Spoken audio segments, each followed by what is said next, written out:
आपके चरणों में मैं कोटि कोटि वंदन करता हूँ, प्रणाम करता हूँ। श्री सुखदेव जी महाराज जैसे ही आए प्रणाम किया राजा परीक्षित जी ने, क्योंकि जब गुरुदेव हमारे घर आते हैं तो हमें चाहिए कि गुरुदेव के चरणों का स्पर्श करें। गुरुदेव आए तो उस समय हम अपने अभिमान को त्याग दें, गुरु जी के चरणों में वंदन करें, प्रणाम करें। इधर राजा परीक्षित जी ने प्रणाम किया और राजा परीक्षित जी श्री सुखदेव जी महाराज से कहते हैं, हे गुरुदेव, आप मेरी सभा में आए और मैं आपसे हाथ जोड़कर एक प्रश्न करता हूँ। आप मुझे ये बताइए कि 7 दिन में मरने वाले को क्या करना चाहिए। राजा परीक्षित जी एक ही प्रश्न करते हैं कि 7 दिन में मरने वाले को क्या करना चाहिए। राजा परीक्षित ऐसे नहीं थे, बहुत धर्मात्मा पुरुष थे। राजा परीक्षित जी ने अपने लिए ये प्रश्न नहीं किया, सारे संसार के लिए किया है ये प्रश्न कि 7 दिन में मरने वाले को क्या करना चाहिए, क्या नहीं करना चाहिए। क्योंकि प्यारे भक्तों, 7 दिन में सभी को मरना है। 7 दिन में सभी को मरना है। आपको भी मरना है, इनको भी मरना है, हमको भी मरना है। कितने दिन में मरना है? 7 दिन में। क्यों 7 दिन में मरना है? क्यों? देखो, वैसे वास्तविक बात है कि 7 दिन में ही हम सभी को जाना है। कोई रविवार को जाता है, कोई सोमवार को जाता है, कोई मंगलवार को जाता है, लेकिन 7 दिन में ही जाता है। क्यों भैया, 8वां दिन होता है क्या? 8वां दिन होता ही नहीं है। राजा परीक्षित जी कहते हैं, गुरुदेव मुझे ये बताइए कि 7 दिन में मरने वाले को क्या करना चाहिए। यदि राजा परीक्षित चाहते तो ये भी कह सकते थे कि मुझे 7 दिन में मेरी जो मृत्यु होने वाली है उसको टाल दो। और सुखदेव जी महाराज इतने समर्थवान थे कि उनकी मृत्यु को टाल भी सकते थे, लेकिन राजा परीक्षित सोच रहे हैं कि आगे जो कलयुग आ रहा है, आगे जो कलयुग आ रहा है, कलयुग में व्यक्ति को 7 दिन में क्या करना चाहिए, क्या नहीं करना चाहिए, इसलिए राजा परीक्षित जी ने ये प्रश्न किया। तो इधर श्री सुखदेव जी महाराज कहते हैं, हे राजन, 7 दिन में मरने वाले को केवल एक ही काम करना चाहिए। 7 दिन में मरने वाले को एक काम करना चाहिए। वो काम क्या है? श्वास श्वास पर कृष्ण भजो, श्वास श्वास पर राम भजो, व्यर्था श्वास जिनको ना जाने यह श्वास की आवन हो न हो। हे राजन,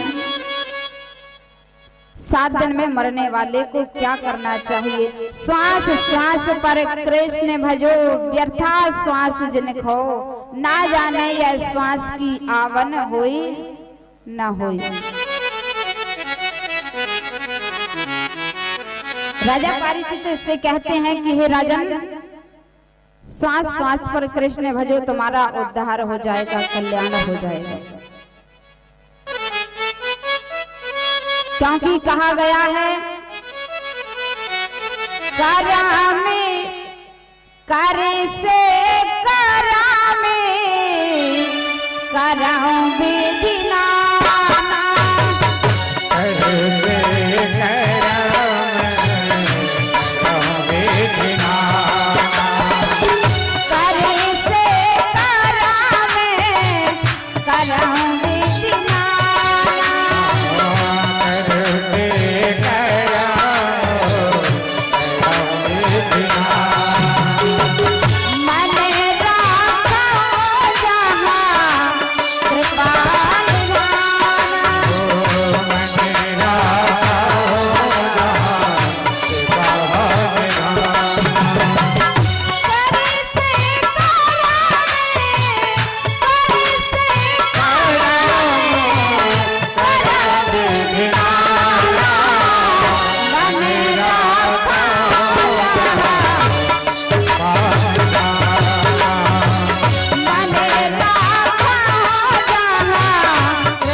कर से करम करऊं विधि नाना मन राखऊं जा कृपा निधाना। कहते हैं कर से कर्म करऊं विधि नाना, हर प्रकार से कर्म कीजिए। भगवान नहीं कहते हैं कि आप काम ना करें, घर का हर कार्य करें। कर से कर्म करऊं विधि नाना, कर्म कीजिए। मन कहाँ होना चाहिए? मन राखऊं जा कृपा निधाना। काम घर का करें, संसार का करें, पर मन प्रभु के चरणों में होना चाहिए। प्रभु के मंदिर में मन रहना चाहिए। मन राखऊं जा कृपा निधाना। हे राजन, आप हर समय कृष्ण कृष्ण स्मरण करें और 7 दिन में तुम्हारा कल्याण हो जाएगा, उद्धार हो जाएगा। कितना सुंदर उपाय बताया। कल्याण हमारा केवल नाम स्मरण से ही हो जाता है। ज्यादा कुछ करने की जरूरत नहीं है, ज्यादा व्रत रखने की जरूरत नहीं है। और कहते हैं कि सबसे बड़ी बात यह है कि प्रभु का नाम भले ही ना लें, प्रभु का नाम स्मरण भले ही ना करें, पर किसी को पीड़ा ना पहुंचाएं, किसी को दुख ना पहुंचाएं, माता पिता को कष्ट ना पहुंचाएं। इसी से उद्धार हो जाएगा यदि आपने ये सब नहीं किया।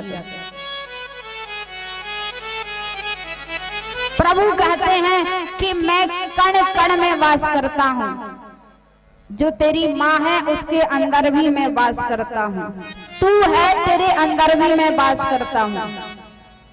किसी ने कहा कि कहा गया है कि प्रभु कण कण में निवास करते हैं, हर जीव के अंदर प्रभु निवास करते हैं, तो फिर मंदिर जाने की क्या जरूरत है।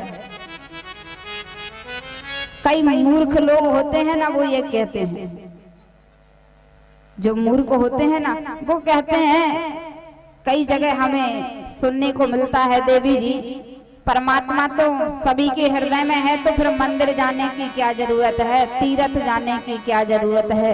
हमने कहा भाई तुम्हारे पास साइकिल है कि नहीं? बोले साइकिल तो है।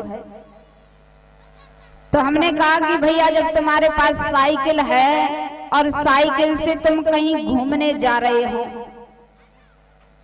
तुम कहीं घूमने जा रहे हो और अचानक तुम्हारी साइकिल की हवा निकल गई हो,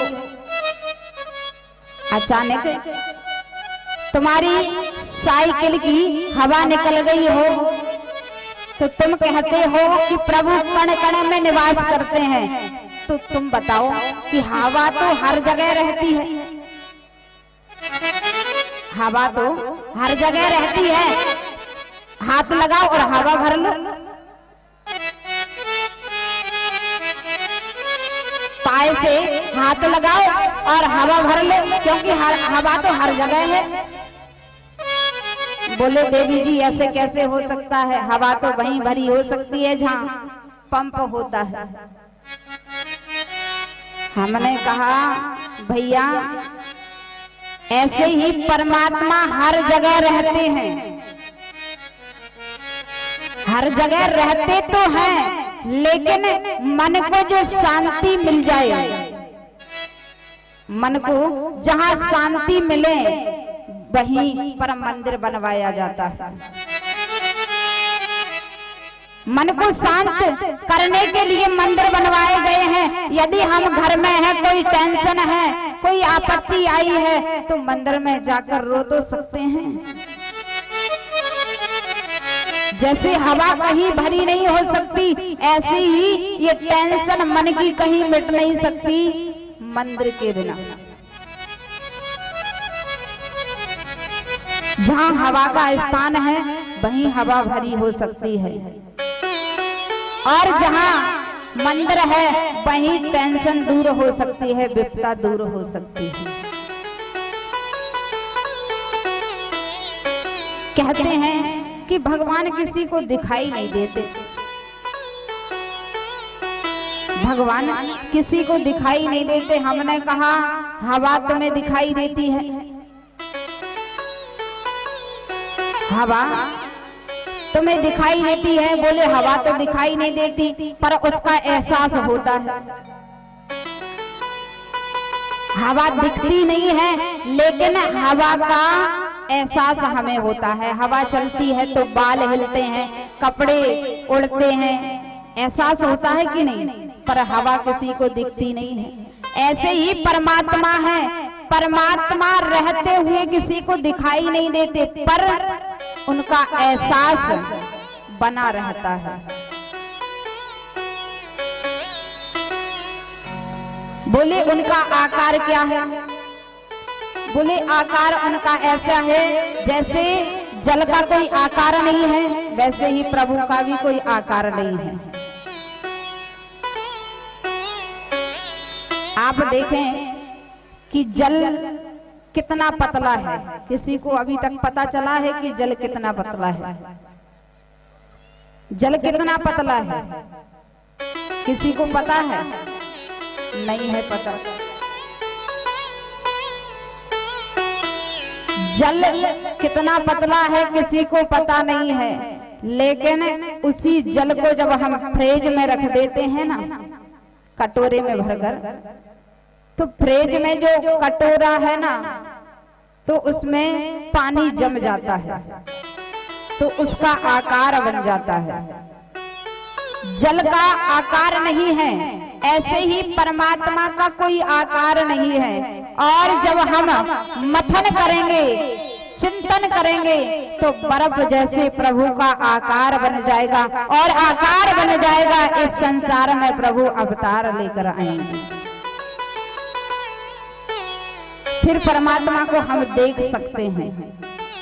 जैसे जल था, जब हम उसका आकार का पता नहीं था कि जल कितना पतला है, और जब हमने फ्रिज में उसे जमाया तो फ्रिज में जमकर वो बर्फ हो गया। बर्फ को हम पकड़ सकते हैं, छू सकते हैं। ऐसे ही जब परमात्मा अवतार लेते हैं तो उन्हें हम देख सकते हैं, एहसास कर सकते हैं। ऐसे ही हमारे प्रभु श्री नारायण हैं। इधर सुखदेव जी महाराज श्री राजा परीक्षित जी को सुंदर कथा श्रवण कराते हैं। आइए एक भजन, इसके बाद श्री राजा परीक्षित श्री सुखदेव जी महाराज से सुंदर प्रश्न करते हैं कि प्रभु किसको मिलते हैं, किसको नहीं मिलते हैं। भगवान किसको मिलते हैं, किसको नहीं मिलते हैं। और हमें ये बताइए कि प्रभु किसी नीच जाति वाले को मिले हैं। हमें ये बताइए कि प्रभु उच्च जाति को देखते हैं या नीची जाति को देखते हैं। परमात्मा किसको मिलते हैं। तो इधर है श्री सुखदेव जी महाराज सुंदर जो कथा है उसका श्रवण कराते हैं। आइए हम सभी एक सुंदर भजन की ओर